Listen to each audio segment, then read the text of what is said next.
तो इस कहानी की शुरुआत एक बार से होती है जहां एक कपल उस बार में लगी एक मशहूर दानव की तस्वीर देख रहा था, मगर उन्हें शक था कि शायद ये तस्वीर नकली है। तभी पास में बैठे एक बूढ़े आदमी ने उन्हें कहा कि हाँ ये तस्वीर नकली है, लेकिन इस तस्वीर के पीछे एक बहुत ही खास कहानी है। और उस कहानी को जानने की उत्सुकता में वो कपल जल्दी से उस बूढ़े आदमी के पास बैठ गया, जिसके बाद वो बूढ़ा आदमी उन्हें वो कहानी सुनाते हुए बताता है कि दूसरे विश्व युद्ध के समय एंगस मैकमैरो नाम का एक लड़का था जिसे पानी बहुत पसंद था, पर इसके साथ ही उसे पानी में डूबने से बहुत डर भी लगता था। एंगस के पिता अक्सर उसे झील के किनारे लाकर उसे यहाँ मिलने वाली कुछ ऐसी चीजों के बारे में बताया करते थे जो और कहीं नहीं मिलती। लेकिन एंगस के पिता नेवी में एक सैनिक हैं और इस वक्त वो अपनी ड्यूटी पर हैं, इसलिए आज झील के किनारे बैठा एंगस उन्हें याद कर रहा था। मगर तभी एंगस की नजर पानी में पड़े एक अजीब से पत्थर पर पड़ी, जिसे निकाल कर उसने अपनी बाल्टी में रख लिया। पर तभी वहाँ एंगस की माँ एन आकर एंगस को अपने साथ घर की ओर ले जाने लगी और उनके घर पहुंचने पर पता चलता है कि वो लोग एक बहुत ही बड़े और आलीशान घर में रहते हैं। खैर, अब घर पहुंचकर एंगस अपनी बाल्टी को वर्कशॉप में रखने चला गया और एन अपने केयरटेकर से बात करने लगी। तब इसी दौरान एंगस की बहन क्रिस्टी भी घर आ गई थी, जो आज अपनी माँ के लिए एक संतरा लाई थी, क्योंकि ये दौर दूसरे विश्व युद्ध का था और उस समय संतरे जैसे फल बहुत ही रेयर और महंगे मिला करते थे।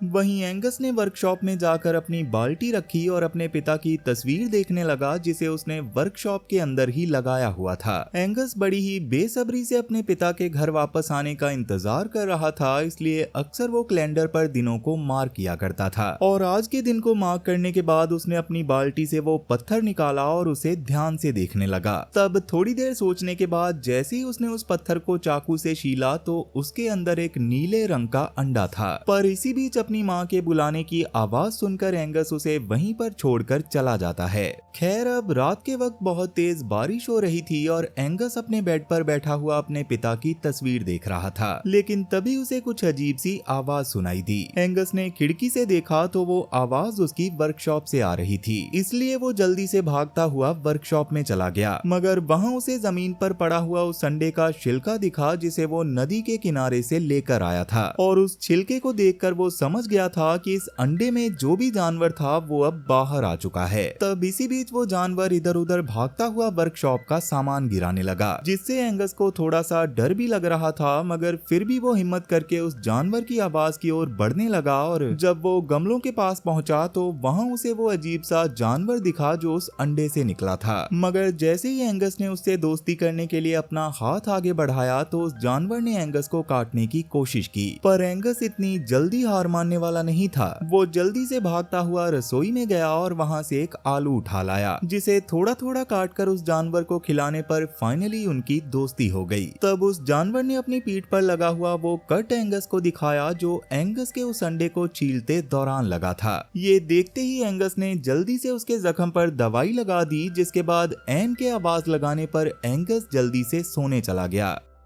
अब अगली सुबह जब एंगस की आंख खुली तो उसने अपने घर के सामने बहुत सारी आर्मी की गाड़ियां देखी, जिन्हें देखकर उसे उम्मीद थी कि इस बार तो उसके पिता जरूर आए होंगे। तब बाहर जाकर जब एंगस की मां ने आर्मी के कैप्टन से बात की तो कैप्टन ने बताया कि उसका नाम थॉमस है और मैं और मेरे सैनिक कुछ वक्त के लिए आपके घर पर ही रहेंगे। दरअसल उन्हें इस विश्व युद्ध के दौरान यहाँ यानी कि स्कॉटलैंड के समुद्री किनारे पर एक जगह चाहिए थी, जहाँ से वो जर्मन की सबमरीन्स का पता लगा सकें, और एंगस घर समंदर के काफी पास था, इसलिए आर्मी ने उनके घर को ही अपना कैंप बनाना था और उनके पास इस सब की परमिशन होने की वजह से एन भी उन्हें मना नहीं कर पाई। वहीं एंगस भी इस बात से काफी उदास हो गया था, क्योंकि उसके पिता इस बार भी घर नहीं आए थे, इसलिए उसने लाइब्रेरी से एक किताब निकाली और अपनी वर्कशॉप में चला गया। मगर वहाँ एंगस ने देखा कि उस जानवर ने भूख लगने की वजह से वर्कशॉप के लगभग सारे सामान को काट काट कर बर्बाद कर दिया था, और इस वक्त वो एंगस के पिता के जूतों को खाने की कोशिश कर रहा था। लेकिन एंगस ने उसे बड़े प्यार से समझाया कि ये कोई खाने की चीज नहीं है।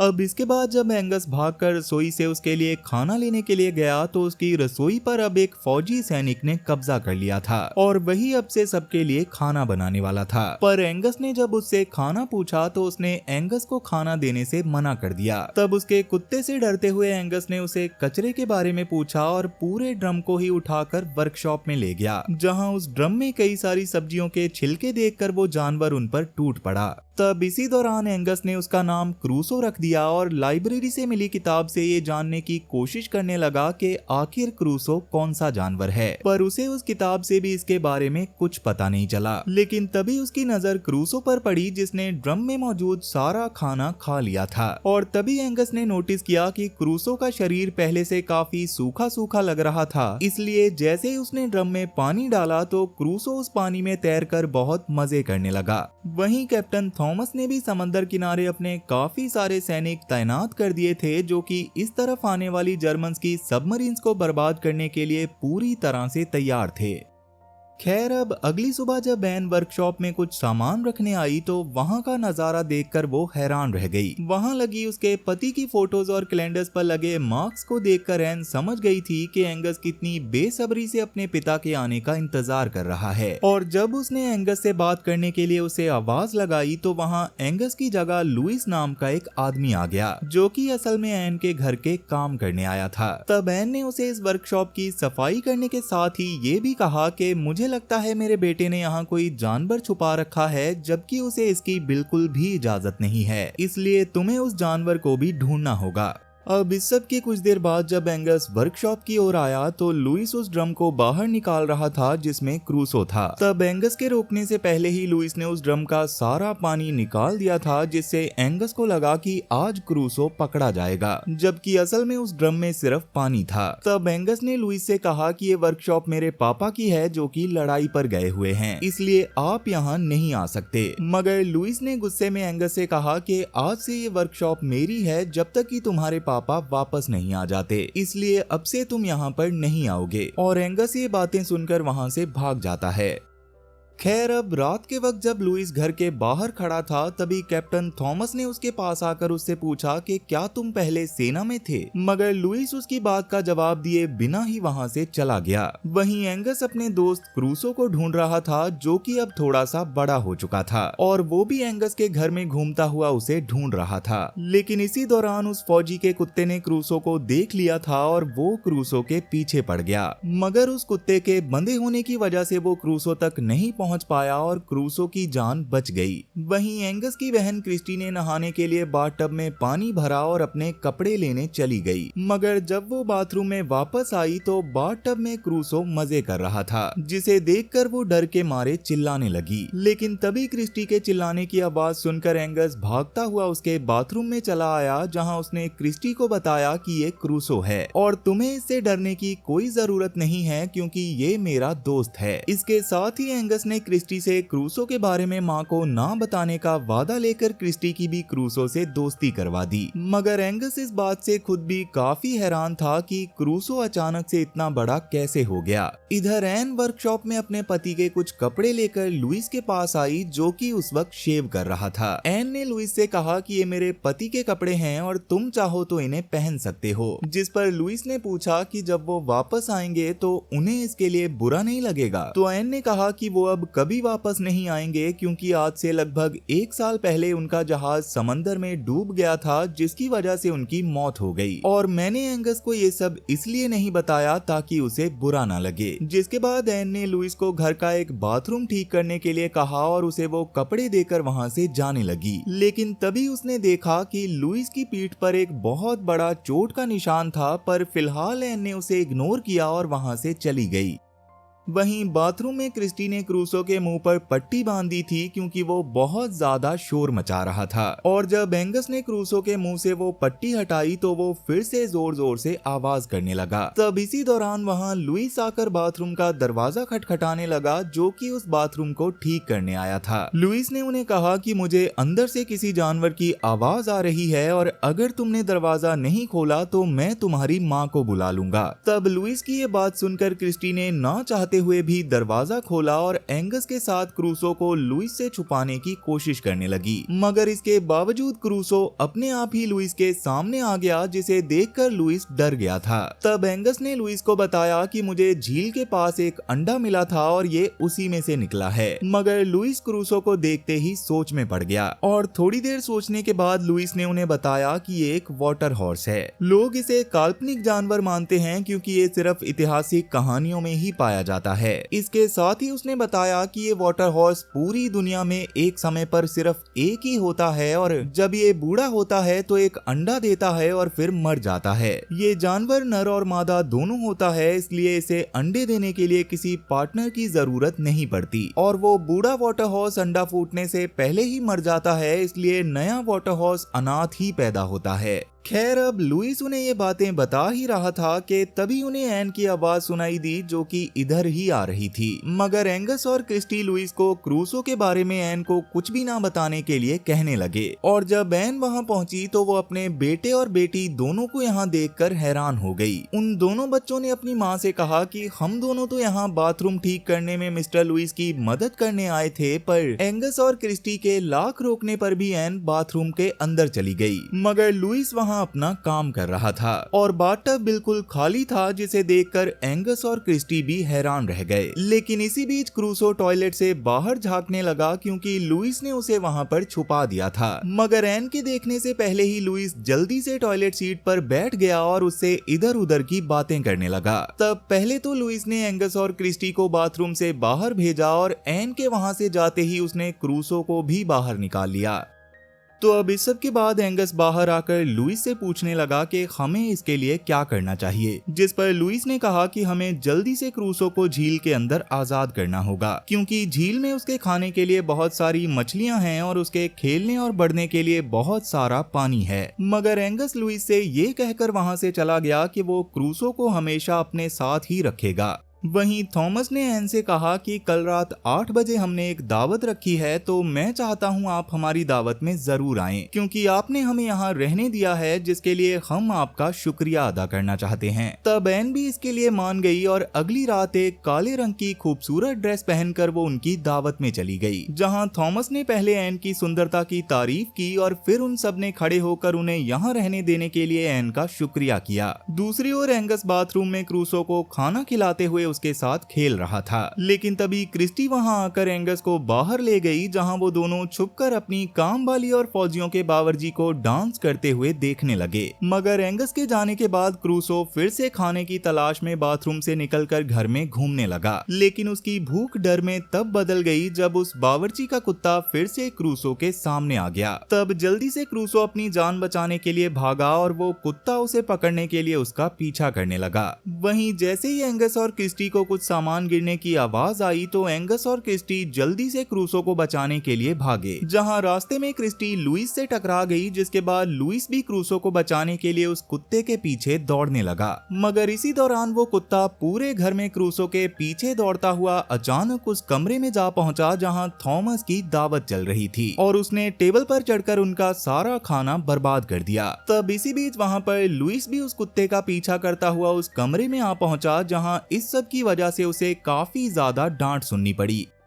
वहीं क्रूसो उस कुत्ते से बचने के लिए घर के बाहर लगे छोटे से फाउंटेन के पास जाकर बैठ गया। तब उस कुत्ते के जाने के बाद जैसे ही क्रूसो ने फाउंटेन के पानी में ढेर सारी मछलियां देखी तो वो बिना कुछ सोचे सीधा ही उस पानी में कूद गया और उन मछलियों को खाने लगा। इधर एंगस को भी क्रूसो की काफी चिंता हो रही थी क्योंकि उसे क्रूसो कहीं नहीं मिल रहा था। मगर अब काफी रात हो गई थी, इसलिए लुइस ने एंगस को सोने के लिए भेज दिया और खुद क्रूसो को ढूंढने लगा। पर पूरी रात ढूंढने के बाद भी उसे क्रूसो कहीं नहीं मिला। लेकिन सुबह सबके उठने से पहले जब लुइस फाउंटेन के पास आया तो उसकी आंखें फटी की फटी रह गई, क्योंकि इतनी सारी मछलियां खाने के बाद क्रूसो एक ही रात में काफी ज्यादा बड़ा हो गया था। तब जल्दी से लुइस ने एंगस को उठाया और वो दोनों क्रूसो को एक ट्रक के जरिए झील में छोड़ने के लिए जाने लगे, क्योंकि क्रूसो के इतना बड़ा हो जाने की वजह से अब उसे सबसे छुपाना बहुत ही मुश्किल हो चुका था। खैर, अब झील के किनारे पहुंचकर फाइनली लुइस ने क्रूसो को ट्रक से उतारा और उसे झील में जाने को कहने लगा।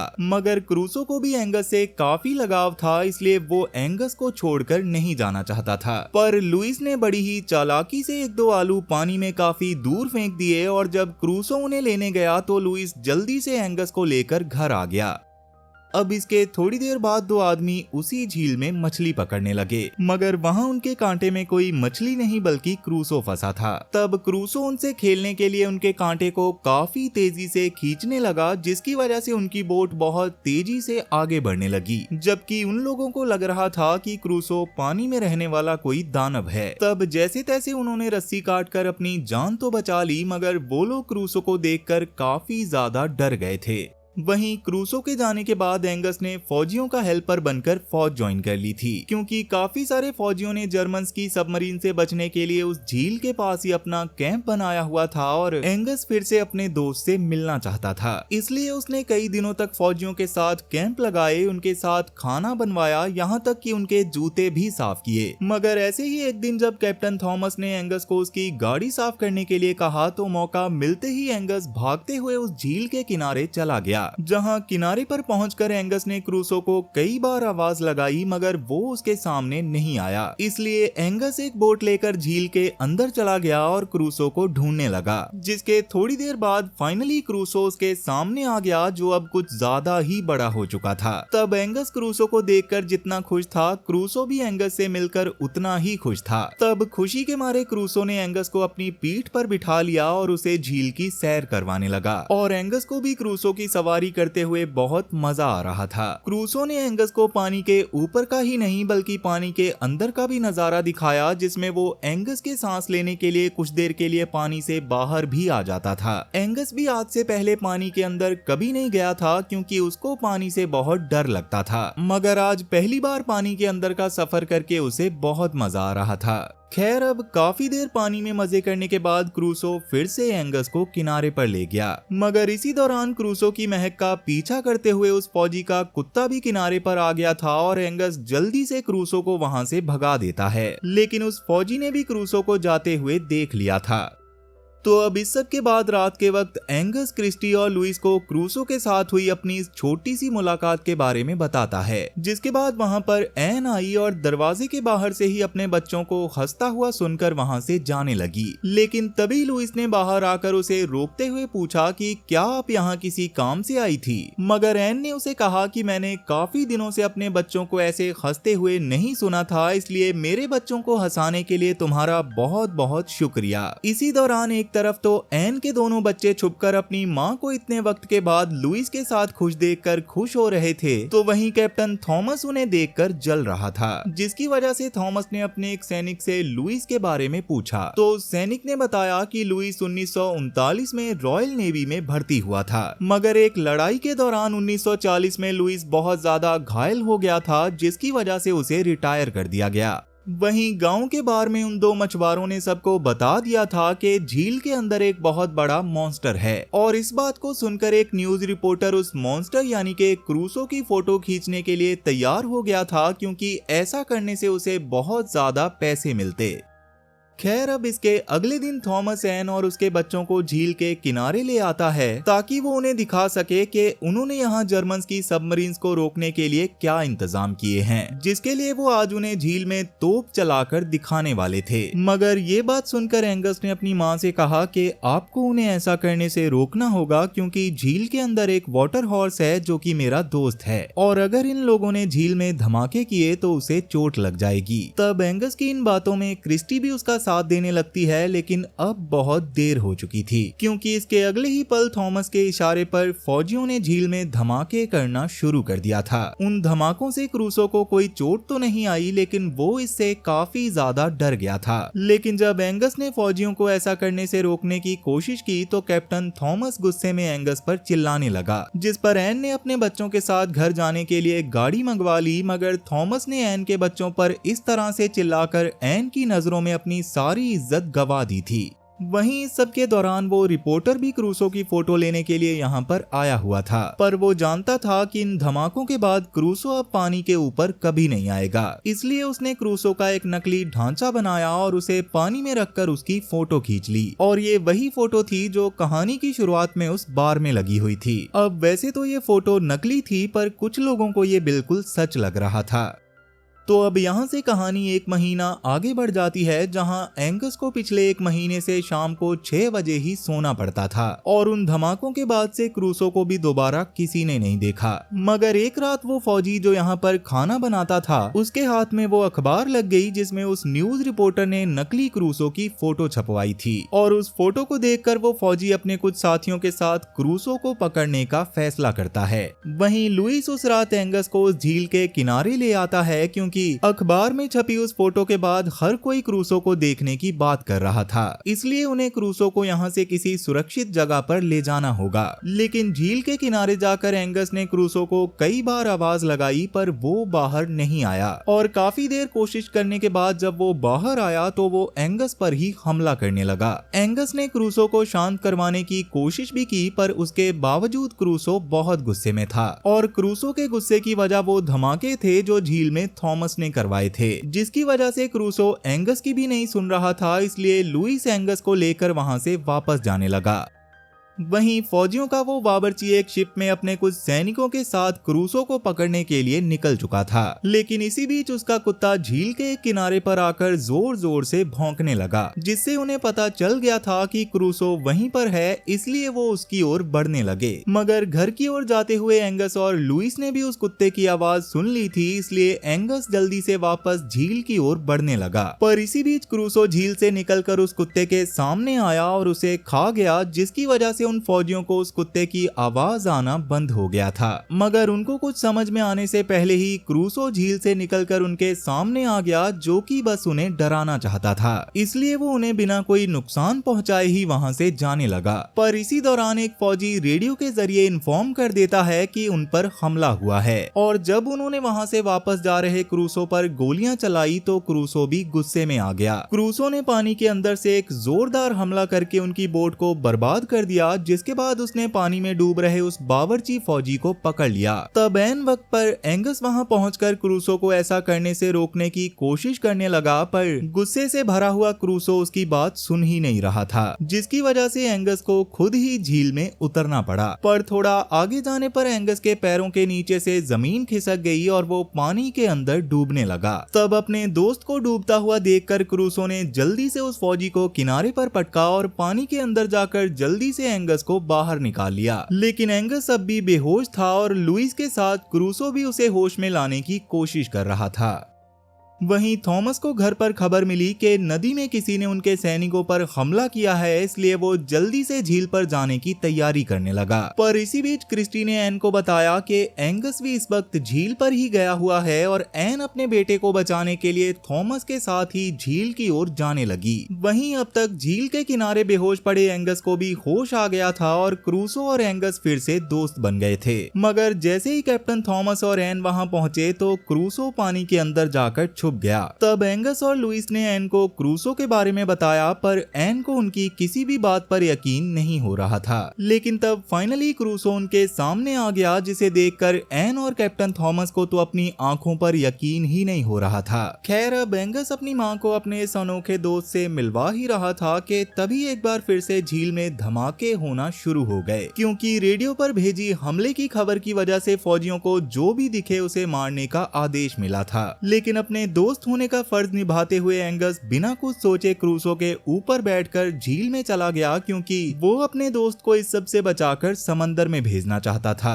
तब ये सब देखकर कैप्टन थॉमस ने बेस से कांटेक्ट करके उन धमाकों को रोकने की कोशिश भी की, पर शायद बारिश की वजह से उनके सारे रेडियो खराब हो गए थे। इसलिए थॉमस लुइस और एन के साथ एक बोट के जरिए एंगस और क्रूसो की ओर बढ़ने लगा।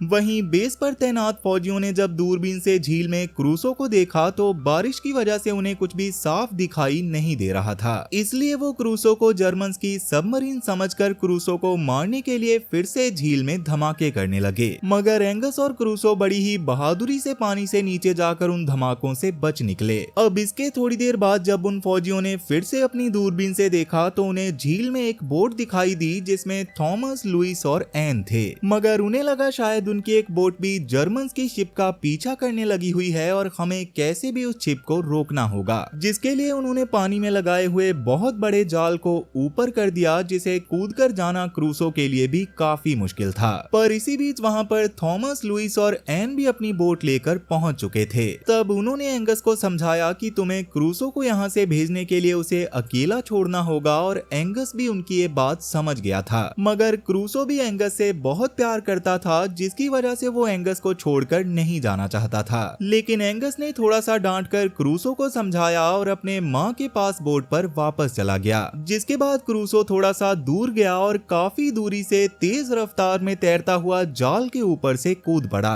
मगर वो जाल काफी ऊंचा था और क्रूसो सीधा उस जाल के ऊपर जा गिरा। लेकिन क्रूसो के काफी भारी होने की वजह से वो जाल टूट गया और फाइनली क्रूसो वहां से निकलने में कामयाब हो गया, जिसे देखकर एंगस के साथ साथ थॉमस, लुइस और एन भी काफी ज्यादा खुश थे। अब इसके अगली सुबह झील के किनारे बैठे हुए एंगस ने अपनी माँ से पूछा कि पिताजी अब कभी वापस नहीं आएंगे ना? तो एन ने कहा कि हाँ, वो अब कभी नहीं आएंगे। लेकिन उनकी इन बातों के दौरान अचानक लुइस उन्हें आवाज लगाने लगा, और जब एंगस और उसकी माँ वहाँ आए तो उन्हें पानी में क्रूसो दिखा, जो शायद एंगस को बाय बोलने आया था। और एंगस भी उसे सही सलामत देखकर बहुत खुश हुआ। लेकिन उस दिन के बाद से एंगस ने भी उसे कभी नहीं देखा। अब ये कहानी सुनने के बाद फाइनली हमें पता चलता है कि कहानी की शुरुआत में उस बार में बैठा हुआ वो बूढ़ा आदमी कोई और नहीं बल्कि एंगस था, जो कि अब काफी बूढ़ा हो चुका था। तब इसी दौरान बाहर एक औरत अपने बेटे विलियम को ढूंढ रही थी, जो कि पानी के किनारे घूम रहा था, जहां घूमते हुए उसे भी किनारे पर वैसा ही अंडा मिला जैसा एंगस को मिला था, जिसे देखकर पता चलता है कि क्रूसो अब मर चुका है और नया वाटर हॉर्स अब इस अंडे से निकलेगा, जो कि शायद अब विलियम का दोस्त बनेगा। पर आपको इसके बारे में क्या लगता है, मुझे कमेंट करके जरूर बताना, क्योंकि ये कहानी तो यहीं पर खत्म हो चुकी है। तो वीडियो पसंद आई हो तो वीडियो को लाइक जरूर करना, और अगर तुम इस चैनल पर पहली बार आए हो तो जल्दी से इसे सब्सक्राइब कर लो, क्योंकि मैं अक्सर इस चैनल पर ऐसी इंटरेस्टिंग कहानियां लाता रहता हूँ। तो चलो फिर मैं अब आपसे मिलूंगा ऐसी ही एक और इंटरेस्टिंग कहानी के साथ, और तब तक के लिए टाटा और गुड बाय।